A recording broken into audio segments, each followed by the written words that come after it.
First off, I would really just like to thank you so much for taking the opportunity, giving me this opportunity to sit down with you. I am really excited, and I know you're probably very busy. And again, I just wanted to thank you so much. You're very welcome. Usually, how we get this started is we usually go through a few questions and then we'll do a tour of the facility, if that's okay with you. Yeah, that sounds perfect. Thank you. Okay, first question. What area or areas of nursing are you interested in and why? What areas? Okay, one of the areas, the main area that I'm interested in is the acute care setting, like the emergency department. And why? I mean, I feel like we utilize all of our skills and we utilize it all in the emergency room. You know, you have your skills, you have your critical thinking, you have your prioritizing, and all of these things are happening sometimes at such a fast pace. Getting that knowledge base from the emergency department, I feel just leaves so much room and so much of a baseline throughout your nursing career that I think it can benefit you very much. Okay. Yeah. Number two, tell me about your clinical experiences. Which rotation did you enjoy the most and why? Well, I really enjoyed the emergency department the most. That's why that's my first choice on the area that I'm the most interested in. However, there was another area that surprisingly I did fall in love with. That was labor and delivery. When I was in LVN school and I did the labor and delivery rotation, I hadn't had any children. You know, it was very difficult for me to relate to this topic. So I didn't take too much of an interest. So since I've been in RN school and I did the labor and delivery rotation, this has been something that, really stuck out. I was able to go in and able to relate to these women, not in all aspects, but I feel like across the board, I've went through some of the experiences that they were going through, and it taught me to have compassion, and it gave me a drive to move forward and help these patients. So labor and delivery was definitely the one. Very good. Yeah. All right. What is the biggest mistake you ever made and how was that problem resolved? Okay. Well, to say a mistake is really hard, but one of the things that I wish I would have done differently was right after nursing school, LVN school, I went into hospice very early on in my nursing career.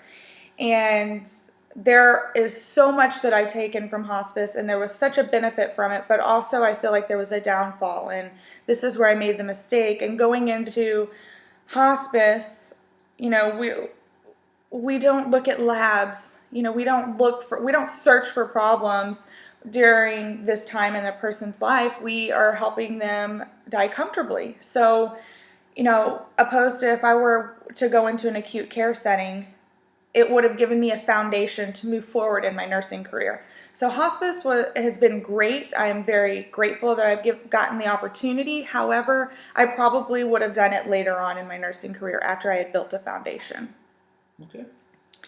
Yeah. Tell me about yourself. What do you see as your strengths and why? Oh goodness, this is always such a fun question. I feel like I'm an easy person to talk to. I'm very outgoing.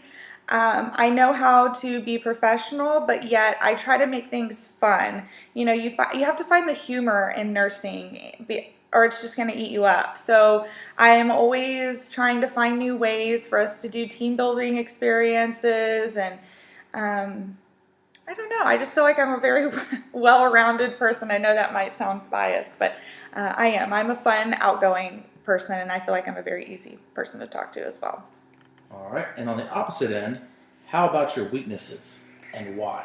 Oh my goodness. Some of my weaknesses. Well, the main one that sticks out the most is I'm a want-to-do-it-all myself type of gal. I know if I'm going to do it if I do it the way I would want to do it, it's going to be right. And it's going to,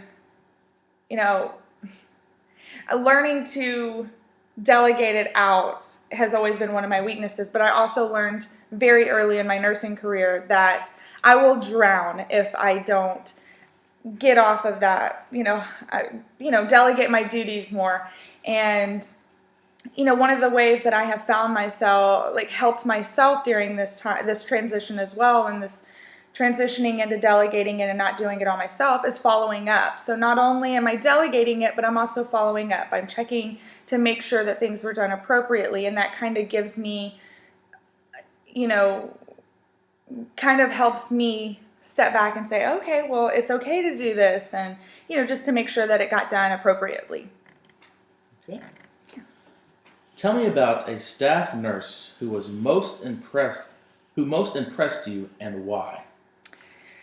This would probably be during my clinical rotation. Actually, it was one of my preceptors who she did have some previous experience in, I think she was a paramedic for maybe about 10 years, but during all of these crisis or, critical times in the emergency department, she was so calm. I just remember driving home one day and thinking, oh my goodness, that was such a crazy day, and I learned so much. And, there were times where I got a little anxious because, I'm not 100% familiar with everything, and she was just so calm, so relaxing, and just really, it was something that really impressed me, and it's a quality that I hope to master at some point if it's anything close to what she was exuding. So it really impressed me. Yeah. Okay. How would your most recent nursing instructor describe your performance in the clinical setting? I would like to think that my clinical instructor would describe me as a go-getter. I told myself coming into the RN program that I was just going to do it all. If they asked me to do it and I was able to do it according to the guidelines on both ends, I was going to do it. I wanted to be open to all the experience that I could get, because that's the only way that I'm going to be able to learn. And I would hope that would have shown in my clinical experience, to where that would be one of the main things that my clinical instructor would say. All right. Tell me about your most challenging clinical assignment and what you learned from it. Oh, I remember this one to a T. One of the things that stuck out the most, and I'll never forget, it was whenever I went into a room and I saw that our patient was a newborn baby, only about 3 weeks old. And the mother started explaining some of the signs and some of the symptoms that the patient was exhibiting, and I knew it was coming. And the physician asked for us to catheterize the newborn.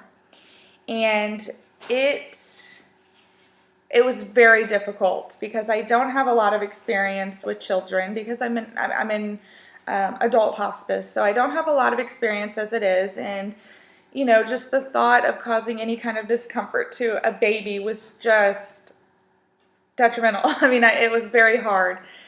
So we catheterized this baby, and the baby had a raging UTI. It was not good. So how I overcame it, actually, there was a lot of things. The preceptor helped a lot. She told me, how I needed to think about the process when I'm dealing with kids, because she knew I was kind of uneasy about it. She said that it was part of our job. Imagine if we wouldn't have found out and the mother would have never brought, the baby in, what could have happened. So we did a lot of education with this mother. She was a fairly young mother. So, we overcame it in many ways, but just realizing that I was doing something that was helping the baby opposed to causing discomfort really helped me during that. Okay. What skills do you feel you have gained from your past work experiences that may help you in this position? In nursing, I feel like a lot of people can relate to this. In nursing, we have so much to do in such little time. It feels like, 12 hours can go by in no time when you're really busy. So in nursing, I feel like we get so wrapped up in what needs to be done. Okay, we have to pass these meds. We have to do this. We have to do that. We have to give this breathing treatment. do this wound care. And just stepping back and remembering the basics. And hospice in particular has taught me so much about compassion. Even if I am super busy, but I need to hold somebody's hand or, do therapeutic type of, interventions to help these patients, then that's what I'm going to do. And, I feel like that is one thing that I am really going to take. And the other aspect of it is the educating portion of it. In the dying process, not all these families or patients even are aware of what's going on and what happens when someone starts to die. But just using that as an example, the main part is education, and I've learned a lot of that and how important that is since being in hospice. Very good. Tell me a little more about yourself and how would others describe you? Oh gosh. I would like to think that others would describe me as I am a breath of fresh air. I'm very fun. I'm serious when I need to be. This is obviously a very serious profession. But I'm easy to talk to. I'm outgoing. A lot of times people feel comfortable in coming to me with issues, and I try to be a mediator and try to help out in any way that I can. I'm the first to step up, and if you're behind and I'm not, or if there's anything that I can help people with, I would like to think that they would think I'm a team player, for sure. Okay. Yeah. And what are your future career plans? Where do you expect to be in 2 or 3 years and in 5 years? Oh goodness. Well, hopefully I'm in an acute care setting or the the labor and delivery, but my main goal is for me to get my bachelor's of BSN, and wherever that decides to take me, I'm sure it'll be still in an acute care setting, because then I'm going to have to learn. I'm going to have to learn more of a management type of role. I know for sure in the bachelor position, but yeah, that is my ultimate goal in 2 to 5 years, is to have my bachelor's degree. Okay. And I'm sorry to say we don't have any openings at the present time in the areas in which you have indicated an interest. Would you be willing to accept a position in another area? If so, what other areas interest you? Oh, absolutely. I did a little bit of research in regards to this facility and y'all's mission statement, and it's all things that I was very impressed with, and I feel like it would be such an honor to be able to work here. Some of the other areas, like I described earlier, obviously, I would love to do the emergency room and, labor and delivery, med surg, any kind of high acuity or, type of patients where things could change, and that is going to help me get a baseline of skills and critical thinking and just really prioritizing. I'm all for that. So whatever y'all have available, I am very interested in. Yes. Wonderful. All right. Tell me about a time when you had to establish priorities during one of your clinical experiences.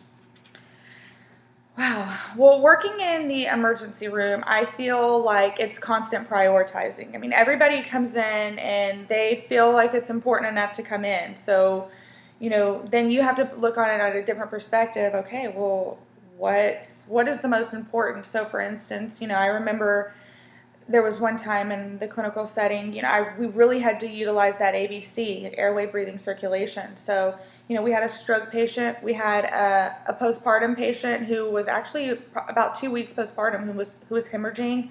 We had a chest pain with possible MI, myocardial infarction. So, we really had to think outside the box and prioritize on what is the most important. But one thing that I really took from it was in the emergency room, how everybody came together. While 2 of those were the most important, that's where a lot of the group went, and then the less important one, I hate to say it that way, but the less important one, people did assist them, but there was more people with the 2 that were, which was the myocardial infarction and the hemorrhage. Those were the 2 that were the most critical. So, Okay. Tell me about a time when you went out of your way to assist a family or patient, even though you really did not have the time. I feel that is something that always happens in hospice. You have to spend extra time with these families and these patients. You know, they're not they're not healthcare professionals in any way. Typically, I'm not saying none of them are, but they don't understand, and so multiple times a week, you know, I have so many patients that I have to see, but yet I have a patient who's actively dying, and I have to, especially if they're in a home setting, I have to spend a lot of extra time with these families and go over the medications, the signs and symptoms that are normal, that could or are currently happening, all of that. So I feel, you know, I feel like I spend a lot of extra time with my patients and my families on a daily basis, but you know, really in the hospice setting, whenever you're educating, that is going to be where most of your time is going, for sure. Okay. I think that's all the questions I have for you today. Okay. Would you like to take a tour of the facility now? Yes, absolutely. Let's go. Thank you so much. Right this way.